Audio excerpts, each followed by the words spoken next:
эфире информационный выпуск «Вести. Чеченская Республика». В студии я, Лейла Муртазова. И в начале главной темы выпуска.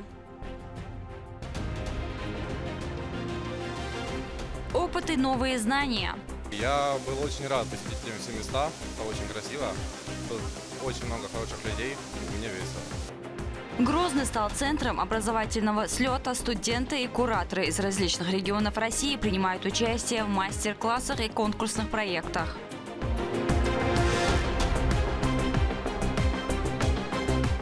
Забота и внимание. Мы ежегодно это делаем.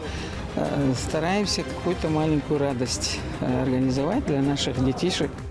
Для детей с нарушением зрения организовали экскурсию по достопримечательностям Грозного.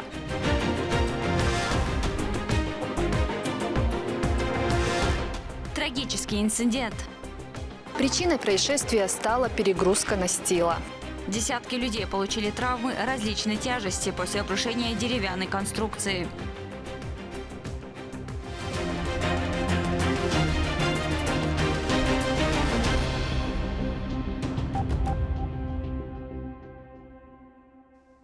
В Сумской области отряд АИДа спецназ «Ахмат» продолжает отработку задач с использованием беспилотных летательных аппаратов.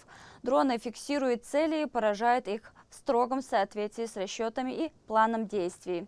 Каждое движение операторов выверено, каждая операция – результат координации и точного расчета. Все поставленные задачи выполняются в полном объеме. Отряд демонстрирует высокий уровень профессионализма и эффективность. Об этом сообщил глава республики в своем телеграм-канале. Региональный общественный фонд имени Героя России Ахмата Хаджи Кадырова провел очередную благотворительную акцию, направленную на поддержку жителей сектора Газа. В рамках мероприятия волонтеры фонда раздали 250 куриц людям, оказавшимся в сложной жизненной ситуации. Жители благодарят за такое внимание и заботу. Мир вам, милость и благословение Всевышнего Аллаха. После более чем 2 лет, проведенных здесь, в секторе Газа, где голод истощил тела наших детей, женщин и стариков, людей, которые были лишены даже такого простого продукта, как курица, на протяжении 2 лет подряд из-за разрушительной израильской войны, мы стоим сегодня в северной части сектора, чтобы с дозволения и милости Всевышнего Аллаха, а также благодаря щедрым пожертвованиям наших братьев и друзей из великого чеченского народа, раздать это количество кур нуждающимся семьям. СМИ Чеченской Республики активно готовятся к ежегодной пресс-конференции главы региона Рамзана Кадырова. Журналисты ведут опросы жителей, собирают проблемные обращения из всех районов и формируют единый список вопросов к руководству республики. Работа ведется в нескольких направлениях: репортажи в населенных пунктах, телефонные опросы и через официальные аккаунты в социальных сетях. В повестке пресс-конференции реальные бытовые и социальные проблемы жителей по всем сферам жизни. Пострадавшие при обрушении деревянной конструкции во время траурной церемонии в селе Ишхой-Юрт продолжают получать медицинскую помощь. Их состояние врачи оценивают как стабильное. Кроме этого, жертвам инцидента была оказана финансовая поддержка. О деталях происшествия расскажет Мадина Кураева. Сейчас здесь снова стоит деревянная конструкция. Новую сделали на месте обрушившейся. Она здесь необходима, так как дом в процессе строительства. Именно здесь накануне случилась трагедия. Инцидент произошел во дворе, где проходила траурная церемония. Здесь обрушилась временная деревянная конструкция, на которой находились люди. Причиной происшествия стала перегрузка настила. В моменте обрушения на месте находились десятки человек. После случившегося оперативно прибыли экстренные службы. مخاي اشتمت كوتش تعالج جا بيجي ونشتعيان نقول بيجي تقبل تنقل باب ونمتي خيتار دادول سعدول قديش تخل دول دي شير ميلدي دشك يحكي الخيل هروق اسبوع يكجل او شو بيحكي ويسكوري بومش مسيس ساقات يشوير ومسني شارع تارك حيجر ساعة يشو بعيد وش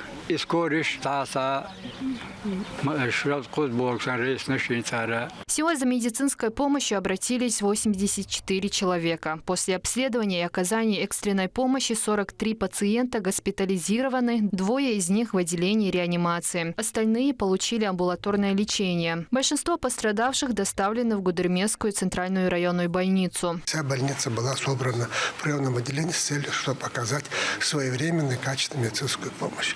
Все пострадавшие, каждый, кто поступает, принимался отдельно бригада из 3 человек, принимали, завозили. В основном пострадавшие поступали с ушибами, с травмами конечностей, ушибами позвонков и черепно-мозговыми травмами. Вот такого характера были травмы. Все пострадавшим была оказана своевременная медицинская помощь, только при стабилизации состояния транспортабельных переведены в другие учреждения. Ситуация находится под личным контролем министра здравоохранения Чеченской Республики Адама Алханова. Пострадавшим передали финансовую помощь от регионального общественного фонда имени Героя России Ахмата Хаджи Кадырова. Пострадавшие при обращении временной деревянной конструкции в Гудермесском районе идут на поправку. Состояние всех госпитализированных стабильное. Всего за медицинской помощью обратились 84 человека, 43 из них были госпитализированы. По поручению главы Чеченской Республики по инициативе президента регионального общественного фонда имени Героя России Ахмата Хаджи Кадырова обладается Наймане Несильевна Кадырова.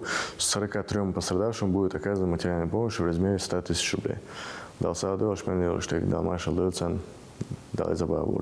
Пациенты отмечают, что получают всю необходимую помощь и внимание. Оперативно и заботливо им оказывается наилучшая поддержка. Помощь хорошо оказывается, очень хорошо нас обследовали всех, посмотрели хорошо нас. Большое спасибо всем работникам. Пострадавшие продолжают получать необходимое лечение. Их состояние находится под личным контролем специалистов круглосуточно. Мадина Кураева, Ислам Ибрагимов, Магомед Ахматов, Вести, Чеченская Республика.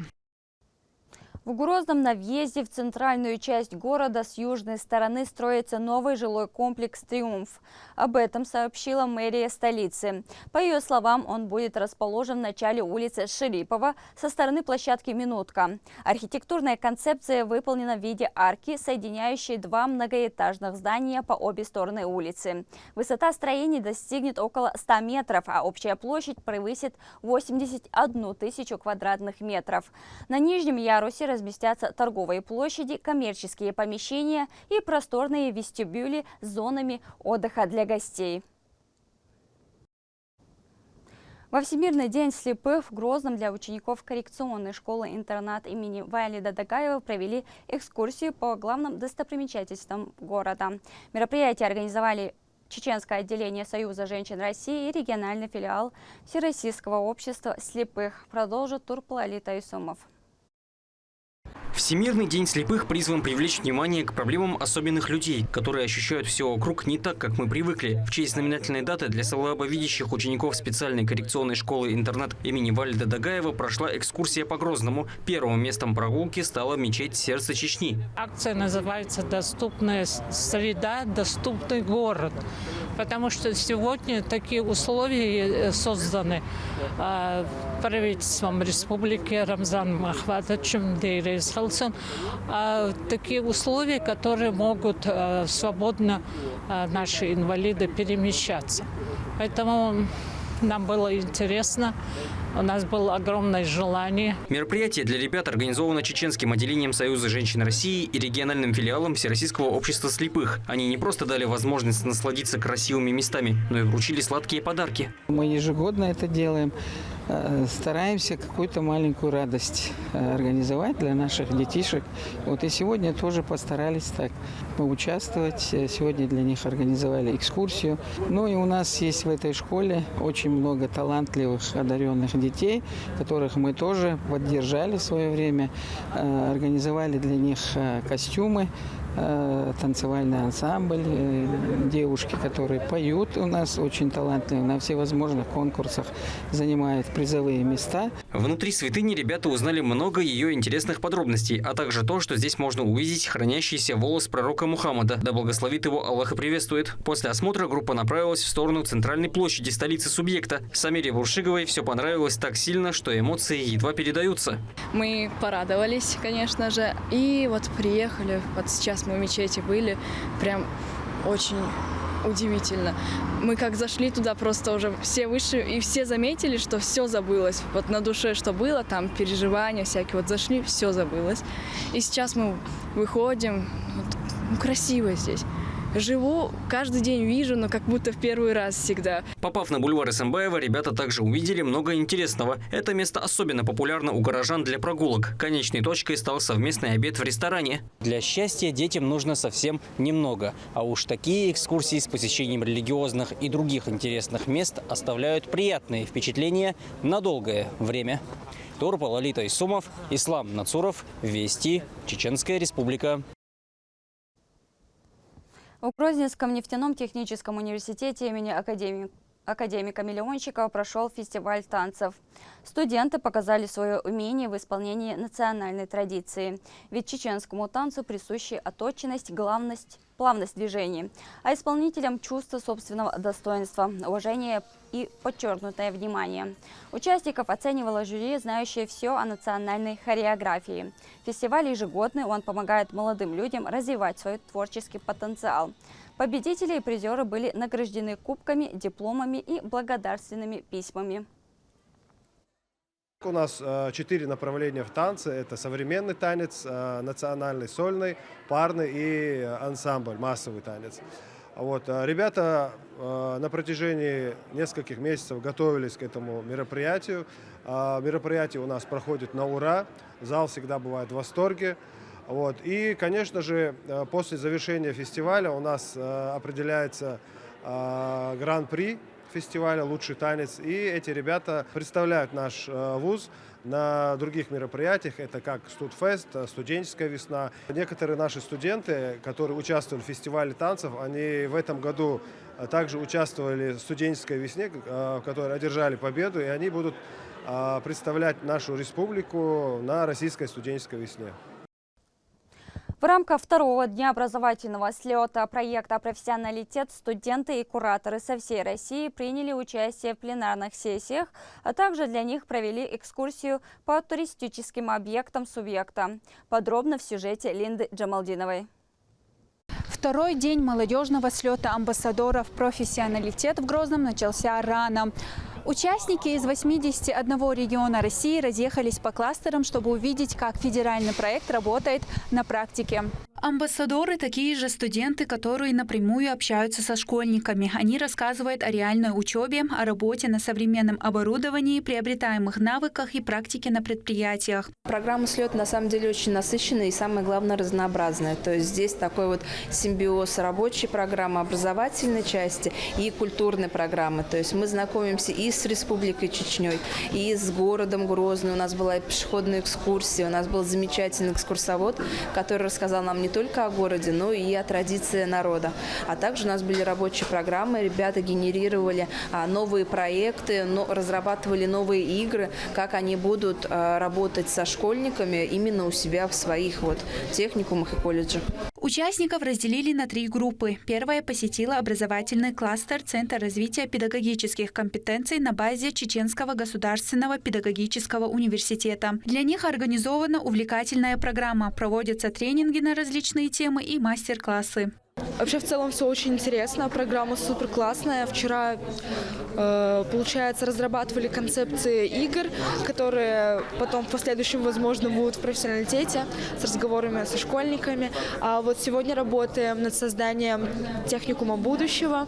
Амбассадоры федерального проекта «Профессионалитет» – это студенты техникумов и колледжей, победители различных конкурсов, а также преподаватели. Всего участников 500. Вместе с детьми приехали и их кураторы. Такие мероприятия очень важны и нужны, и я объясню почему.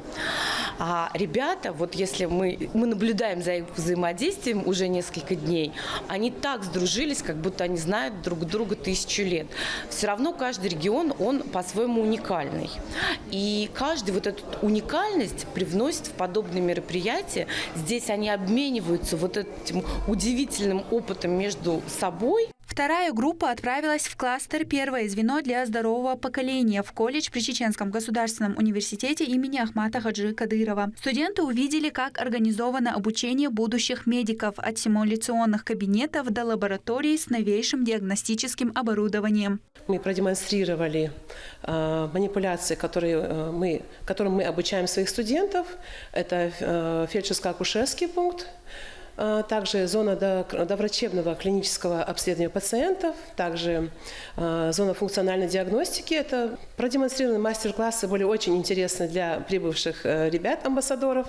Многие из них захотели также попробовать, продемонстрировать, посмотреть, что у них получается. Всем было очень интересно, и мы были очень рады тому, что они так проявляют такой интерес. После интенсивной образовательной программы участников ждала увлекательная экскурсия «Горная Чечня». Целью такой поездки стало знакомство с культурным и природным наследием региона. Знаменитые Нихолоевские водопады с видом каскада из нескольких потоков, не спадающих с высоты 32 метров, произвели на всех яркое впечатление. На самом деле это просто невероятно. Чечня и Чеченская Народная Республика просто поражают своей как и презентабельностью, так и своими красотами, особенно природными красотами. Эти водопады по-своему красивые здесь, в этой местности. Очень красивые горные просторы. И, в принципе, очень завораживает местность и впечатляет. Ключевая задача профессионалитета – закрытие кадровой потребности крупнейших предприятий страны, а также подготовка 1 миллиона кадров по рабочим специальностям. На сегодняшний день достигнуты серьезные результаты, а амбассадоры проекта помогают развивать и популяризировать эту сферу. Слет проходит в рамках национального проекта «Молодежь и дети». Лимда Джамалдинова, Шамсуди Джабраилов, Джабраил Хаджиев, Руслан Магомадов, Вести, Чеченская Республика. В филиале Центра «Воин» завершил свою работу 8-й поток обучения. 300 курсантов в возрасте от 14 до 17 лет из разных муниципалитетов республики получили сертификаты о прохождении подготовки. В мероприятии приняли участие сотрудники и инструкторы организации. Ребят поздравили с успешным окончанием программы, пожелали успехов и высоких достижений в будущем. Проект «Военно-спортивная подготовка и патриотическое воспитание» первого уровня, рассчитанное на 72 часа, обеспечило кандидатам необходимые навыки в ключевых отраслях, которые включают изучение базовых элементов огневой, тактической, инженерной подготовки, тактической медицины, а также обучение управлению беспилотными летательными аппаратами.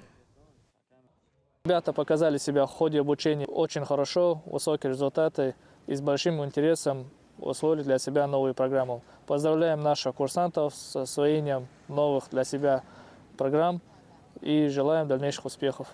Ребята были очень рады сегодня получить эти сертификаты, так как они в течение нескольких месяцев активно проходили обучение и, конечно же, среди своих сверстников гордятся таким результатом.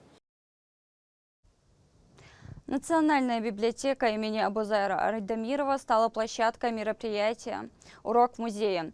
На театрализованном занятии школьникам рассказали о яркой личности в мире искусства XX века, о Шамиле Шамурзаеве, заслуженном деятеле искусств России, чье творчество оставило заметный след в культурной жизни страны. Учащиеся познакомились с жизнью и творческим наследием художника, узнали о значении этюда в работе живописца и увидели репродукции произведений, вошедших во всероссийский альбом «Лучшие произведения российских живописцев». Сегодня мы с вами открываем очередной, уже в этом году, 5-й по счету проекта «Культурная среда», который уже реализовывается в Чеченской Республике. Инициатором данного проекта являлась в свое время Айшат Рамзановна Кадырова. Сегодня очередная неделя, и мы собрали школьников, учащихся в нашей республике, с целью познакомить их с культурой, искусством, деятелями, рассказать и показать на примерах. В Грозном состоялось открытие 8-го международного фестиваля конкурса «Орфей» памяти народного артиста Муслима Магомаева. Творческий форум объединил талантливых вокалистов из России и зарубежных стран. С места событий Медина Мударова. Песни прибоя, рассвет пробуди.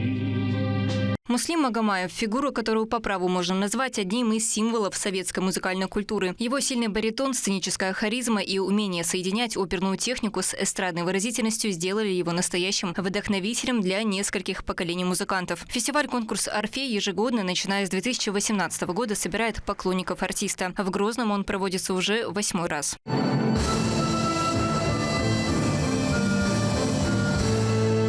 Открыли фестиваль с выступления симфонического оркестра Чеченской государственной филармонии. Они исполнили чеченскую увертюру. Международный фестиваль-конкурс «Орфей» памяти народного артиста Муслима Магомаева собрал сильнейшие голоса России и зарубежья. Всего 200 заявок и 86 участников. Их количество приятно радует, отметил министр культуры региона Исай Ибрагимов. В этом году особенно очень много заявок подано, из них отобрано, и они укоротили список 86 человек.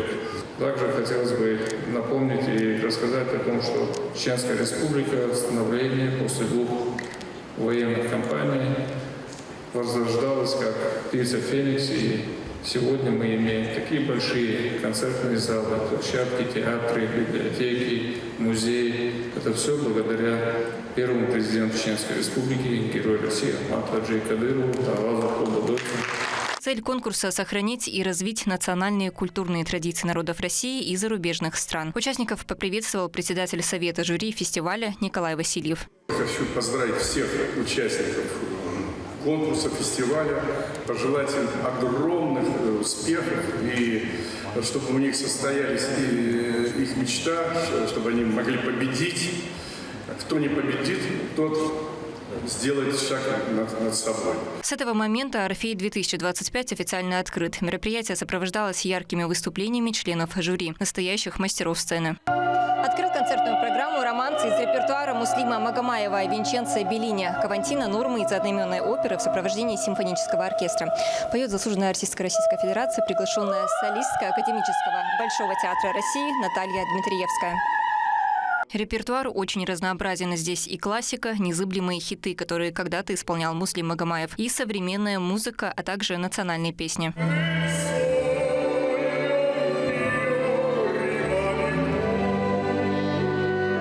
В завершении всех участников пригласили на сцену. Они признаются, ожидания от конкурса большие, каждый нацелен на победу. Я приехал из города Уфы, Республики Башкортостан.